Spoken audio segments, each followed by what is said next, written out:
Today I will be discussing the inside political actors and policy avenues and ways that I can use those to advance my political agenda, comprehensive sex education. To begin, we will start at the federal level with a congressional bill that was first introduced by Representative Barbara Lee in 2019. Unfortunately, at that time, there was little movement, and Senator Cory Booker reintroduced the bill, Real Education and Access for Healthy Youth.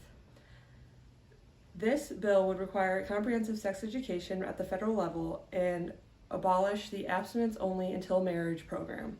This bill currently has 84 co-sponsors and has been referred to the Health, Education, Labor, and Pensions Committee. If passed, this would be an example of top-down policy that we discussed last week. The executive agencies paying close attention to this bill are the Department of Education, as this would likely increase their budget, but also their oversight duties.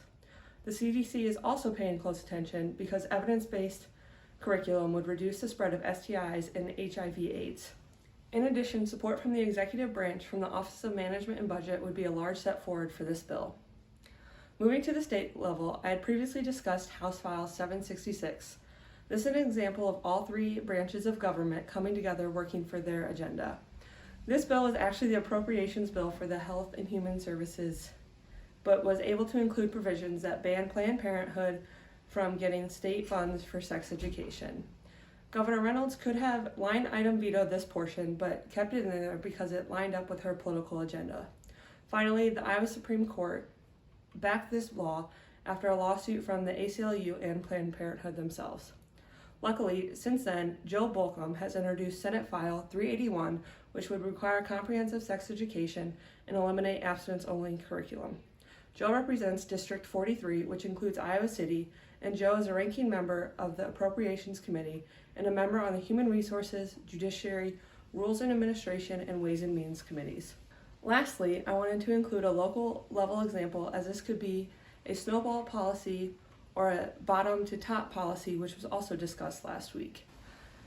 The Iowa City Community School District Executive Director of Teaching and Learning, Diane Schumacher, announced in March that they would be adapting the 3 R's curriculum, Rights, Respect, and Responsibility, which is comprehensive sex education provided by Advocates for Youth, which is an interest group that I had talked about in the last activity.